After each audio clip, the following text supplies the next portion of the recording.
Father, I praise you. Go ahead, gentlemen. This is my Bible. I am what it says I am. A lamp, a light, a hammer, a fire, a mirror, and a sharp two-edged sword. I am what it says I am. A hero of faith for this generation. This is my Bible. I am what it says I am. And this morning I'm gonna move along very quickly. But as I'm going through, I need 6 chairs lined up right up there. Just find 6 empty ones and just 6 chairs. And you don't have to be any kind of rush, but that's where we're going.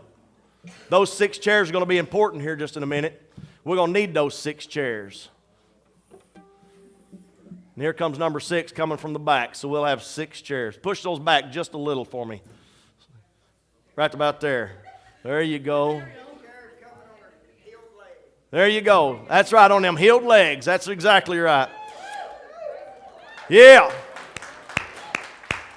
Keith's been hobbling around on an aggravated hip over a month. He's walking down through there carrying that chair, not a gimp at all. Glory.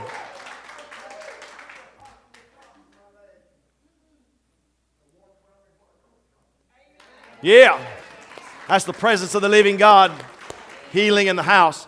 This morning I want to talk to dreamers. I want to talk to dreamers this morning. And I'm not talking about the crazy, weird dreams that wake you up in the morning and you think, what in the world was that? But I want to talk about, I'm not going to talk about, rapture dreams or end of the world dreams that we oftentimes have, those bothersome dreams that disturb our spirit. We're not really sure what they are. I'm not want to talk about that. What I want to talk about are dreams. Dreams about who you are, where you are, hopeful dreams, spirit-inspired dreams, dreams of grandeur, dreams of placement in life. When we're children, we all dream great dreams. When you're a child, you dream about being Superman, Batman, Bill Dance. All those people who said who don't fish. That's why you don't know who built. We all have these dreams. We dream about being deputy dog or whatever. But as a child, we all have these dreams. And maybe it's even just to drive a bulldozer. I remember when I was a kid, I had a Tonka truck, and I thought that was my dream. I was going to be a Tonka truck driving dude one of these days. I'm going to drive my Tonka truck across the world. But we all have those dreams. And I want to encourage my dreamers today to dream your dreams. Are you listening to me out there today, dreamers? Dream your dreams and do not yield the dreams that the Father has put upon your life. Do not give up. Dream your dreams and do not despair.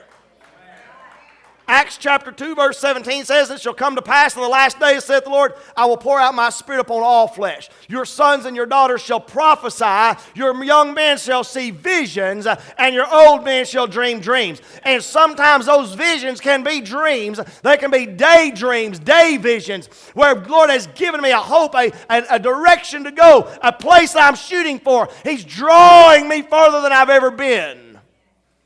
And I want to encourage you to dream this morning. I want to give you a biblical list of dreamers. Abraham dreamed.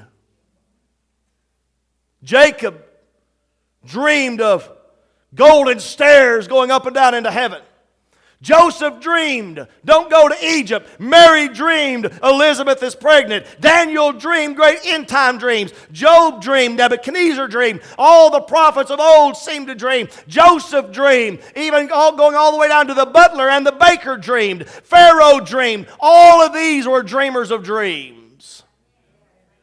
Dreamers of great dreams. I'm not talking about fairy tales. I'm not talking about fantasies. I'm not talking about far-fetched imaginations of the flesh. I'm not talking about any of that. I'm talking about God-ordained dreams that have drawn you, pulled you, intrigued you, and caused you to grow. Have I got some of your attention this morning? I'm talking to dreamers who dream. I'm talking about dreams of being preachers and teachers, dreams of being missionaries, dreams of maybe being a singer, maybe a dream of being a mother, or maybe a dream of being a father, maybe a dream of being a servant to the poor, maybe a dream of being a doctor or a lawyer, maybe a dream of being the local dog catcher. But whatever it is, the dream that God's installed inside of your heart, be a dreamer and dream the dream that God's placed upon you. Dream your dream. This morning I want to look at the most famous dreamer. Turn your Bible to Genesis chapter 37, verse 5 through 11. And Joseph dreamed a dream. Everybody say dreamed. And Joseph dreamed a dream. And he told it to his brethren, and they hated him yet the more. We got a problem with dreams. Did you know oftentimes the world wants to stop your dreams? The enemy and the accuser of the brethren wants to stop your dreams. And you've dreamed a dream, and you've told your dream to your Sunday school teacher or to your family, and the first thing they did was say, that'll never happen. Are you listening to me, dreamers? Joseph goes to his brothers, tells them his dream, and they hate him because of it. And verse 6, he said unto them, Hear I pray you the dream which I have dreamed. For behold, you were binding sheaves in the field, and my sheaf arose and stood, and behold, your sheaves were round about, and you bowed down to mine. And his brothers said, Shall you indeed rule over us? Or shall you indeed have dominion over us? And they hated him even more because he dared to dream a dream. And he dreamed yet another dream, told it to his brothers, and they said, I have dreamed a dream more. Behold, the sun, moon, and 11 stars bowed down to me. And he told it to his father and to his brothers, and his daddy told him, Shut up, boy! That was Arkansas vernacular.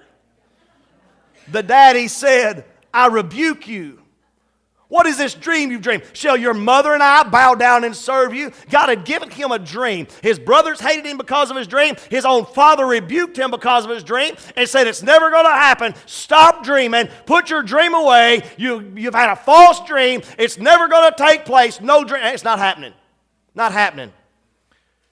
A dream that should have been nurtured by his family. A dream that should have been embraced by those who loved him. A dream that his father should have pulled him to the side and said, I don't really know what that means, but if God's showing you, let's do it. Follow it. Obey it. Pray to it. Hold on to it. Push for it. Dream your dream.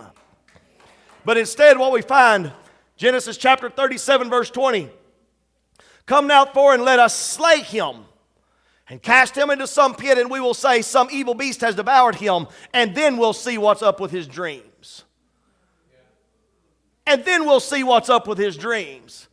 You see, Joseph was a dreamer. He dreamed a dream. It was a God dream. A dream that was showing him what was going to happen in his future, where he might end up. He didn't know the end from the beginning. He didn't know the how and the why. He didn't know exactly what it meant, but he knew it was a dream from God. His brothers hated him for it. His own father rebuked him and rejected him because of it. And now his own brothers have said, we're going to kill him, and let's see what happens to his dreams now. And the enemy of your life will come along, and he'll create circumstances in your life. He'll put stumbling blocks and roadblocks. He'll bring hard thoughts against your God. He'll bring doubts and fears and unbelief, and he'll whisper in your ear, what's up with your dream now? You thought you were going this way, and the next thing you know, the train you're on is going that way, and everybody knows nobody has trouble like a man on a wrong train. And you look at your dream and you say, what's up with my dream now? My dream is dead on arrival. Before I even had a chance to sprout fruit in my dream is dead. The accuser of the brethren has now gone so far as to actively try to pursue you and kill your dream, attempting to lay his hands upon it and cut it off at the root because of bitterness and envy. This has happened to so many of us in our life. We dream a dream and nobody will dream it with us. We dream a dream and we're afraid to even share it with someone. We dream a dream and we're afraid to even stand on it and believe it ourselves because we don't have any idea how's it going to happen. I can't see the end from the beginning. I've learned a long time ago, God never shows me the end from the beginning. He just shows me the first step.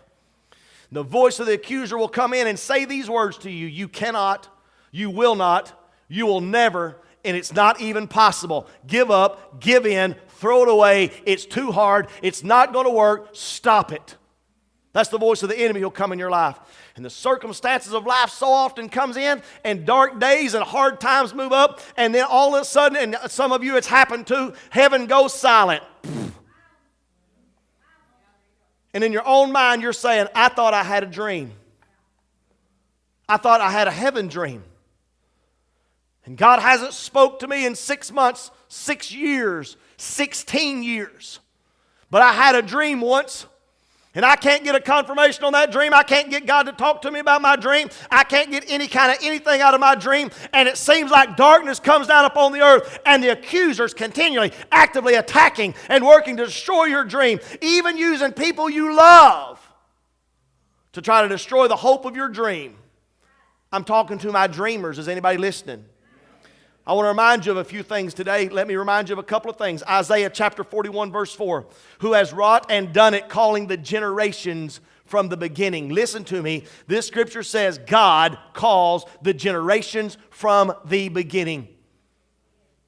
When God called you out of your mother's womb, He established the generation of your life from your birth until your death. He looked and He saw your generations, and He establishes the generations day upon day, day after day, from the first to the last. He is the beginning and the end. He is the I am that I am. I want to tell you something. He establishes the generation, not our enemy. Jeremiah 29 verse 11, for I know the thoughts I think of you, thoughts of good and not of evil, to bring you to an expected end. Listen to me right now. When I say this, my dreamers, the dream God gave you, that snapshot of your life that you saw, that hope that bubbled up in you so long ago, it was a snapshot of the dream God dreams of you. He said, behold, I know the thoughts I think of you, thoughts of good and not of evil, to bring you to an expected end. And He gave you a snapshot of your expected end. And He gave you that as a hope to call you ever forward, to keep you moving forward in your dreams. The dream the Father gave you is just that snapshot to keep your spirit inflamed, to keep your dream alive, to keep your focus going in the right direction. Isaiah chapter 26 verse 3, thou wilt keep him in perfect peace whose mind is stayed on thee because he trusts in thee. Why does God give us a dream and then maybe not talk to us about it for years? Why did I get a dream sometimes and I don't see it going anywhere, doing anything, and it seems like I'm the only one that, maybe God doesn't even remember this dream. What's going on? Isaiah 26 verse 3.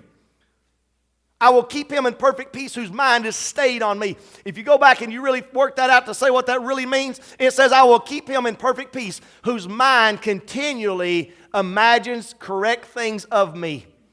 And here's why God gave you that dream. He gave you that dream so your meditations would be right. He gave you that dream so you will hold on to that dream and look at what God gave you as a promise in your life. And when you have meditations on your bed at night, thinking about your future, thinking about your beginning and your end, thinking about where you're going, what you're going to do, and what God's going to do in your life, you're supposed to meditate God's dream about your life and stop meditating the circumstances, but meditate God's dream about your life. I want us to look at Joseph. I'm not going to read it all because it's a lot of reading, but I want to tell you the quick story of Joseph. Joseph dreams a dream. Brothers hate me. Father rejects me. Brothers catch me and throw me in a pit. Sold into slavery. Brought out of slavery into grandeur, though yet a slave. From grandeur to prison. From prison to forgotten. From forgotten to throne. From throne to fulfillment of dream. I want to ask you this today. Think about that dreamer Joseph. If you look at Joseph's life, how many places in there could he have given up on his dream? But I want to tell you something. Listen, this is very, very important. I want you to understand this. Not one thing that happened in Joseph's life was an accident. I want you to step back away from the story a little bit and let's look through the lens of eternity. What had to happen for Joseph to become the Joseph of the throne that fulfilled the vision? Here he is as a child. He has a vision. The sun, moon, and stars, the sheaves are all going to bow down to me. He has to be on a throne. He has to be in a position of authority. They have to come and worship him somewhere at some way. And then we go back and we look at it, step back away. What had to happen for Joseph to end up on that throne? Bear with me a little bit as I take you through this process. In the beginning, God created the heavens and the earth. And somewhere in the land, he took his finger and dug a pit because Joseph needed to be thrown in one.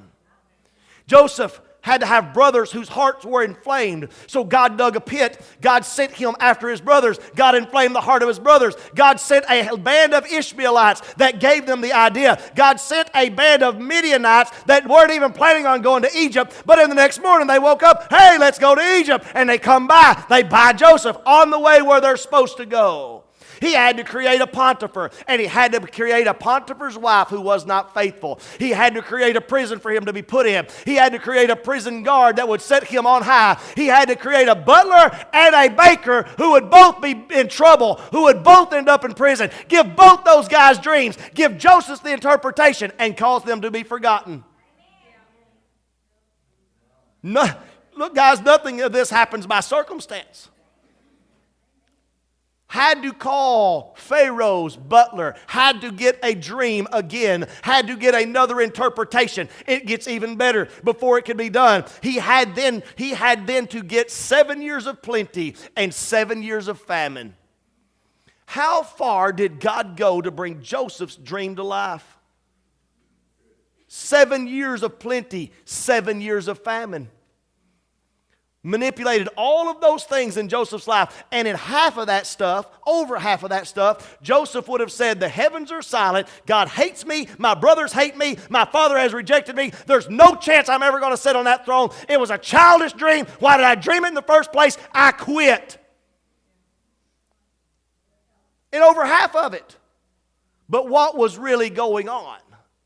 Joseph was becoming a king. In every step of the way.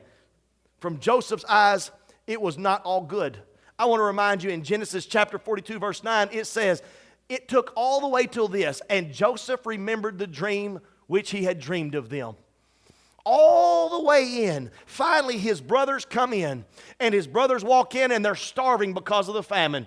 And they come in, and he recognizes his brothers. They don't recognize him. He's in the garb of the pharaohs of the day. He's painted in the makeup and the jewelry of the pharaohs. He's sitting on a high throne, and they come in, and he says to them, I'll give you grain. And his whole time his heart's beating inside of his chest because he recognizes his brothers. And the scripture says he did not even remember his own dream until he recognized his brothers. And instantly God quickened him of a dream that he had dreamed as a child, nudged him on the heart and say, see there, I told you. This morning I'm talking to a group of people that God for some of you has given a dream. I had 6 chairs put up here for a reason. I believe beyond a shadow of a doubt there are at least 6. We may have to rotate some people in and out. But I believe there are at least 6 people in this room this morning that God has given you a dream. And the circumstances of life have smothered your dream. I don't know if you dream about being on the praise and worship team. I don't know if you dream of playing the piano. I don't know if you dream of playing a guitar. I don't know if you dream of being a doctor. I don't know what your dream is. But I believe there are at least 6 people here this morning that God gave you a dream at some point in your life. And because of the circumstances of life and the things that have been going on, because of the accuser of the brethren, you have forgotten your dream. There's a problem with forgotten dreams. Proverbs chapter 13, verse 12 says this, hope deferred makes the heart sick. I have a dream that the Lord's given me, and I hold on to it in faith, but it takes a while, and it takes a while, and it takes a while. And at the end of that, my hope dies for my dream. And instead of my dream giving me hope, my dream makes me sick. It crushes me because I look back and I have hard questions. But I want to tell you something today. I don't know what place you are in the process of your dream. I don't know if you're at the place where your brothers are hating you or your father's rebuking you. I don't know if you're at the place where you're in the prison. Let's run a timeline here, guys. He went into prison. He spent time in Potiphar's house. He then went from there to the prison. I know he was at least 2 years forgotten in the prison, 7 years of feast, and at least 2 years of famine. Guys, that's 11 years. That's 11 years just from the time I know of that he was forgotten in the prison till he sees his brothers. 11 years. How long did it take from the dream to the fulfillment? And yet when it came, it brought glory to the Father. And it blessed the whole family and saved a nation. And I'm talking to a group of dreamers out there, and I want to tell you the accuser has tried to make you heartsick. And he's tried to come and steal your dream, and he's tried to steal your vision, and he has whispered in your ear and said, it's never going to happen. You're too small. Your God's too small. It was a mistake. You should have never dreamed that dream. You might as well give up and throw it away. Some of you are sitting out there and say, I dreamed that dream when I was 12. And I'm 70 years old, and I've not seen the fulfillment of that dream. I want to tell you something. When Sarah was 12 years old, she played with corn shuck Barbie dolls and planned on having a big family, and she didn't hold a child till she was 99 years old. She dreamed a dream as a child, and she didn't get it for 100 years. And the enemy will come in and tell us, because of your age, it'll never happen. Because of this, because of your address, because of your background, your family, etc., etc. Your dream will never happen. But listen to me, if it's a God dream, it's going to happen. And I'm calling out for my dreamers today that you've had dreams. God's given you dreams. Maybe dreams of things you're going to do in the Spirit. Maybe dreams of a way you're going to operate in life. I don't know what your dreams are. But I'm telling you today, God's given you a dream. And the circumstances of life and the accuser of the brethren has come in and tried to bury your dream. And God sent me today to tell you, get your dream out of the dirt. Get it up. Dust it off. Your dream's coming. Hold on to your dream. 1 Peter chapter 1, verse 13, and I'm done. Gird up the loins of your mind, be sober, and hope till the end. Let me read that again, because this is my command this morning. Gird up the loins of your mind and be sober, and hope till the end for the grace that is about to be brought about in you by the revelation of the Lord Jesus Christ. Hope till the end. Hope till the end. I don't know what stage you are in your dream, and I can't tell you when your dream's going to come to the end. And when you're going to wake up and go, wow, God did it. I have no idea. But I do know this, you're going to wake up and God's going to say, you're going to say, wow, God did it. You just saw Keith sitting back there. In a moment, in an instant, he walked up here. He came in hobbling on a hurt hip. Walked back there a while ago, nothing. How did God do that? Because he's God. How's God going to bring your dream to life? I don't know, but I know He's going to because He's God. I don't know the hows, I don't know the whats, I don't know the wheres of the house, but I do know this. I know in whom I have believed. Today I'm calling you out. Gird up the loins of your mind. Shake off the dust of your dreams. Be sober about your dreams, and you get your hope back. I know your hope has been going long. I know it seems like it's impossible. I know that every circumstance seems like it's not going to happen, but God sent me today to tell you to dust off your dreams and get ready. So I need 6 people at least. Dreamers. If we have more than 6, we're going to put 6 up here. We're going to pray for 6. Then we're going to rotate 6 out. And we'll put 6 more in. Because I'm telling you something. God is going to restore dreams today. God's going to restore dreams today. I need some heroes of faith. I need some people that you have seen the fulfillment of your dreams and you know the glory of being able to lift up your hands and say, my God, you have come through. Come, gather around these right now. We're going to lay our hands on them. We're going to pray for a restoration of hope and a future end of their dreams. Come on, right now. Come gather around. Come on, help me pray right now. Those of you that are sitting there, lift up your hands and begin to praise Him.